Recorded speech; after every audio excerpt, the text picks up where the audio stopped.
menetapkan Saudara Ganjar Pranowo sebagai kader dan petugas partai untuk ditingkatkan penugasannya sebagai calon Presiden Republik Indonesia dari Partai Demokrasi Indonesia Perjuangan. PDIP baru saja mengumumkan secara resmi menggusung Ganjar Pranowo sebagai calon presiden dari partai yang berlogo moncong putih tersebut. Dan sekarang Indonesia sudah mempunyai 3 kandidat calon presiden yang diusung oleh partai masing-masing.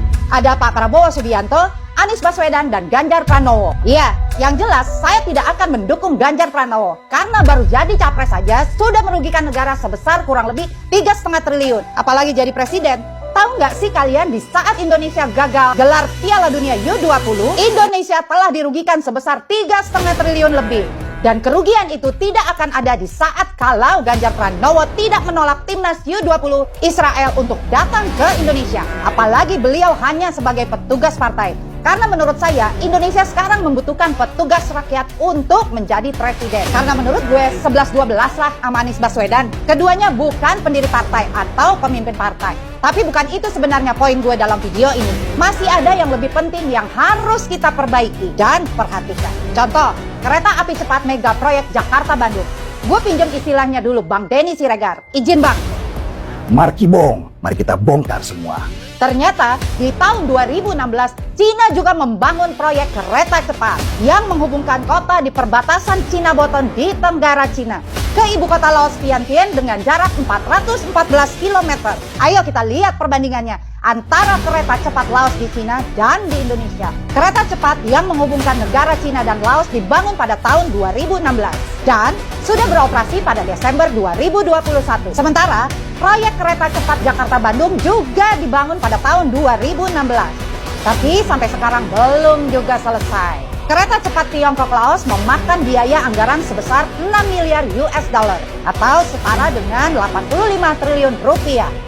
Sementara proyek kereta cepat Jakarta-Bandung sudah menelan biaya sebesar 7,5 miliar US dollar atau setara dengan 117 triliun rupiah.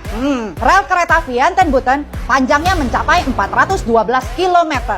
Sementara rel kereta Jakarta-Bandung panjangnya hanya 142 km. Artinya rel kereta Tiongkok-Laos 3 kali lebih panjang dari rel kereta Jakarta-Bandung. Tapi anehnya, biaya pembangunan kereta cepat Tiongkok-Laos jauh lebih murah. Jauh lebih murah dibandingkan dengan kereta cepat Jakarta-Bandung. Nah, ada udang di balik batu nih.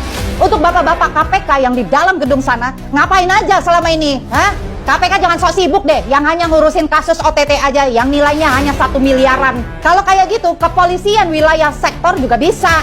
Karena KPK dibentuk untuk menyelamatkan uang negara yang besar. Kesimpulannya, dalam waktu jangka 5 tahun, Cina berhasil menyelesaikan proyek kereta cepatnya Tiongkok-Laos yang hanya dengan 85 triliun dengan jarak 412 km.